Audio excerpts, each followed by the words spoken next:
Welcome back to Nick Lenz Comic Corner Classic Lesson on Classics. This is episode number 1931 and Doubleshot number 1825. Yeah, I'm not be able to do a Plunder review tonight. I'll probably do it tomorrow, along with Harriman Labyrinth in our world. Okay, this one I'm discussing basically, well, when I mentioned last video, first the three mini trains to talk about for TMNT, the current run, because Volume 4 I have discussed already. And I apologize for doing that out of order because my local library didn't have volumes 1 through 3. Nope, they didn't. Well, of this is anyways. This is a relaunch of the Team Eternals trade series, which was relaunched to 23 issues. 23 trades, excuse me. For some reason, they decided to relaunch it because they got a brand new rating on board. This is the first of 3 trades to talk about. Well, let's talk anyways for Teenage Mutant Ninja Turtles Reborn, Volume 1, From the Ashes. This collect issues 101 to 105. These issues here deal with the immediate after effect of issue 100. Now, I should point out though, like, in issue 100, Splinter died. Yes, he died.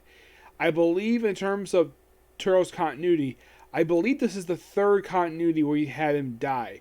Because he died in the Mirage continuity, he's also died in the 2012 continuity, the 2012 animated series, and of course, this one too. This actually was released after that one. Now, the Turtles have somewhat been disbanded, and also throughout this most of this run, they're not wearing their mask. So, also, April is working with Baxter Stockman, and you know one character actually not in this story, in these issues? This is kind of a shocker. Casey Jones is nowhere to be seen. The Foot are mentioned a few times. And so, after the effects of the City at War story arc, they apparently set up this mutant town. Where they have stuff related to Hob, like old Hob, the mute animals. Alplex in here, and she's still, well, dating Raphael. At one point, they do kiss.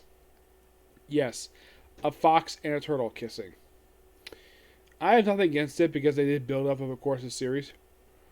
Now, they're basically not living much in the city anymore. Like, they decided to live with the farmhouse. They're not living in the sewer anymore. Like, they're basically living in the farmhouse. Jinkila, who was a human who was turned into a turtle part of this, she is in these issues. She doesn't do a lot per se. It is kind of weird, though, that thanks to having a blood transfusion of one of the turtles, that she gets transformed into a turtle because she was a beautiful woman. And now she's a turtle. And at one point, it seems as though the writer himself, Tom Walsh, was setting up a relationship between her and Casey Jones. That's what was implied. But it didn't go anywhere. Casey Jones is not... I don't think he's dead, per se. I don't think so, no. But he's just not here. April was, like, very mopey.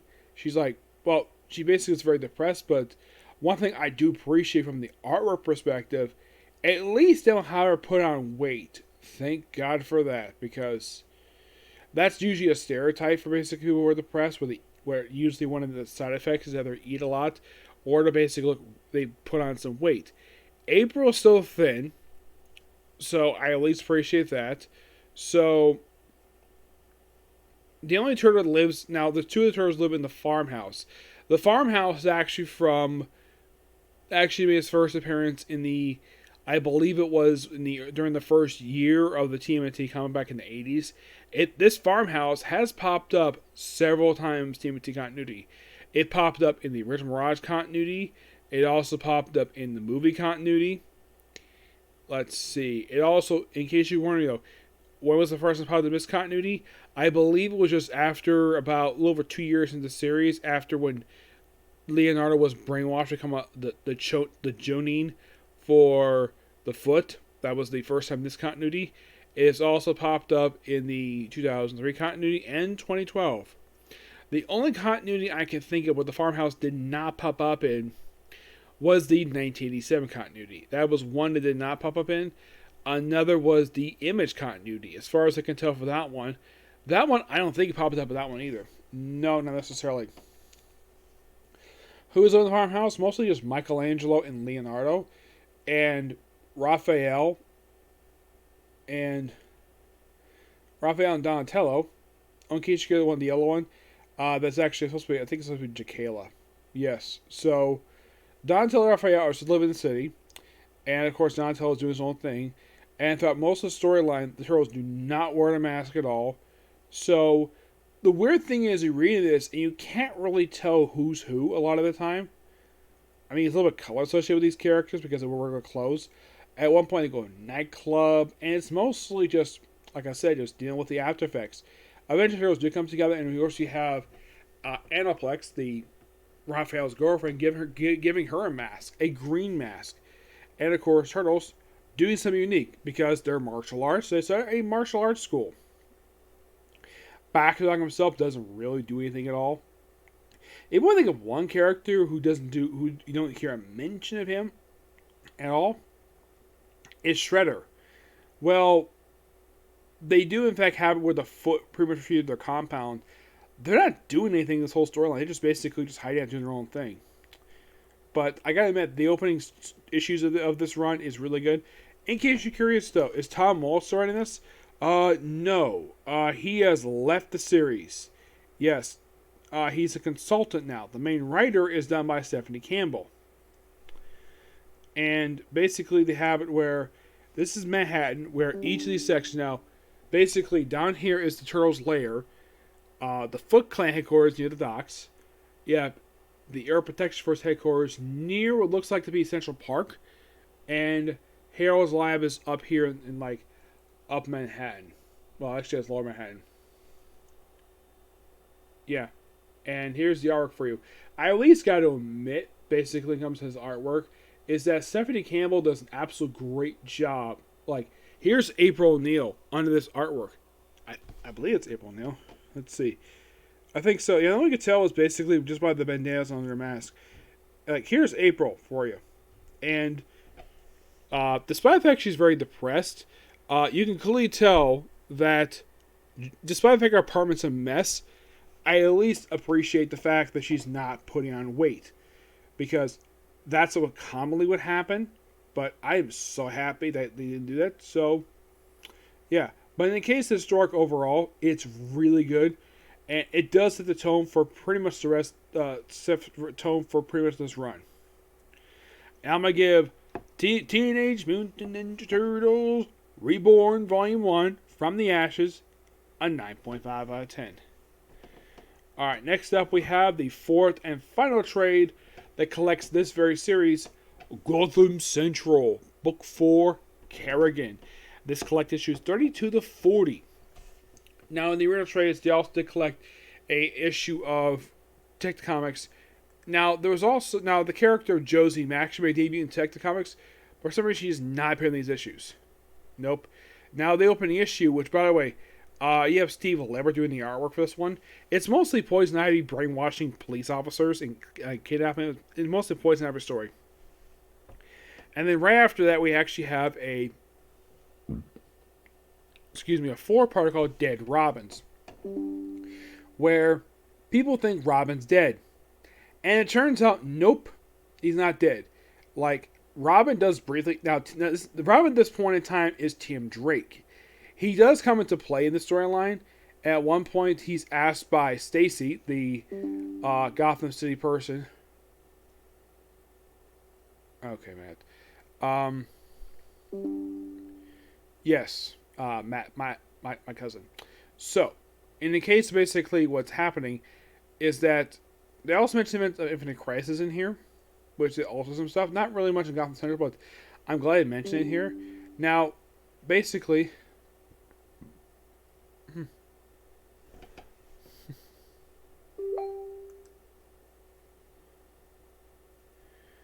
Alright, so basically they have it where the team, when they're investigating at one point, I think Robin's dead, but nope, he isn't. So Stacy asks Robin to retrieve a gun that belonged to her partner, which he does, and even he admits when he gives it back to her that it was a mistake to take this gun, and of course she agrees. And of course, at one point they do have the Teen Titans.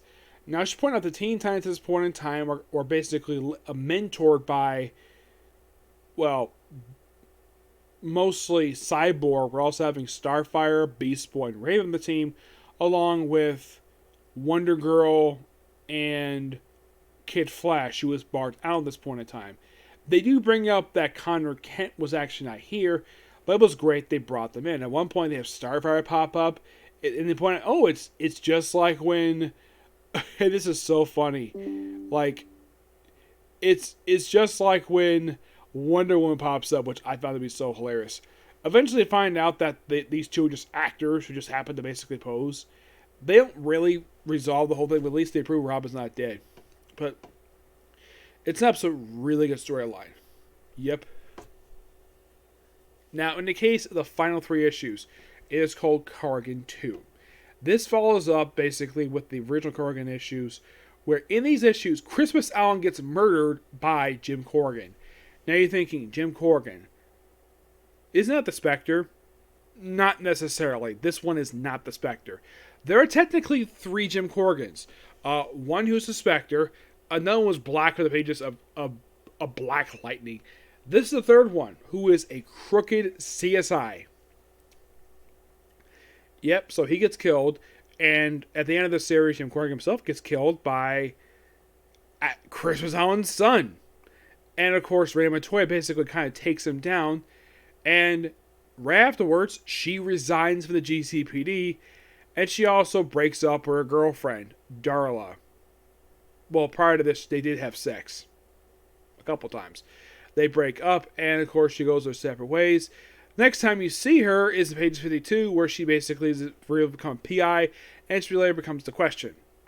But in the case of basically the series as a whole, like what happens after the series wraps up? Well, Michael Atkins himself gets removed as the commissioner of the GCPD, and Jim Gordon is put back in charge.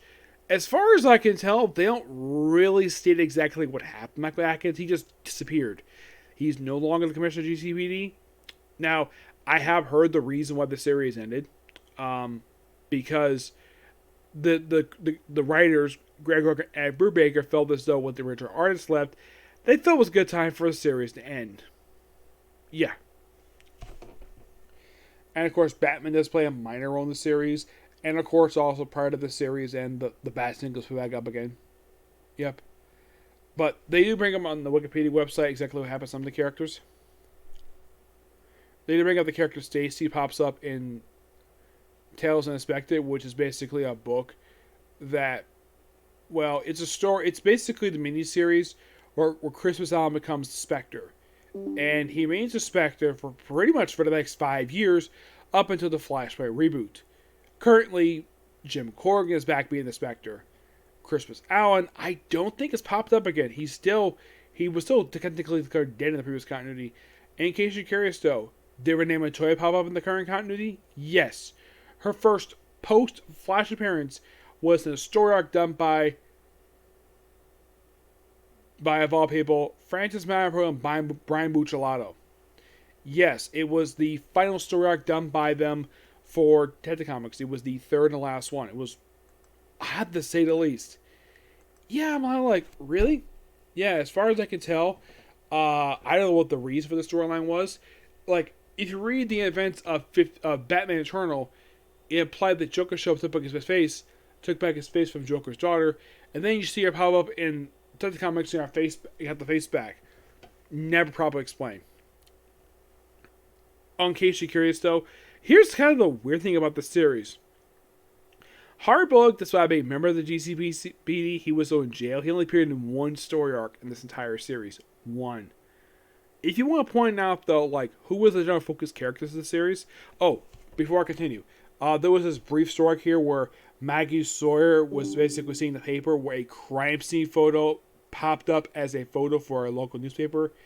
Contacted the guy who printed it and says, "Who was your source?" Says, "I'm not telling." Nah. And the thing is, the second time he's done, he published a crime scene photo as this was basically during the Dead and Robin story arc. And eventually the guy, and of course, well, probably Jim Gordon probably leaked it too. But Maggie Sawyer's written pretty well in here. I think she's probably also one of the very few characters through almost the entire series. You basically can say the series about her, Renee Montoya, good character on for her. Christmas Allen gets a good amount, but not a lot per se.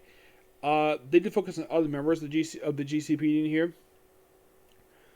But mainly put, for if you're curious about the series, I do recommend checking it out. It's actually really good if you're familiar with characters like Renee Montoya. You would definitely enjoy this series, especially since this is where she was outed as a lesbian. And in case you're curious though, does the current continuity keep the fact she's a lesbian? Yep, they still keep that up. Also, it was revealed on pages 52 that she dated Kate Kane, aka Batwoman. Well, the second official Batwoman. The original was Bruce Wayne's aunt. This one's his cousin. Yep.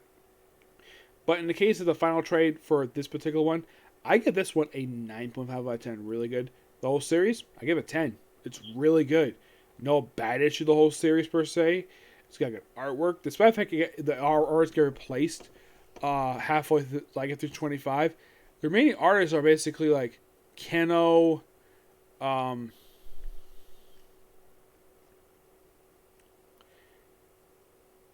Stefan Gennaro,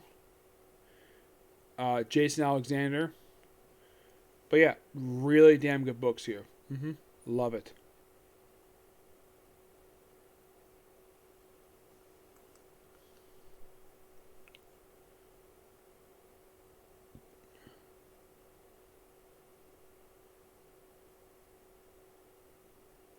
Oh, by the way, 37 is one that deals with the After Effects Infinite Crisis, which is interesting.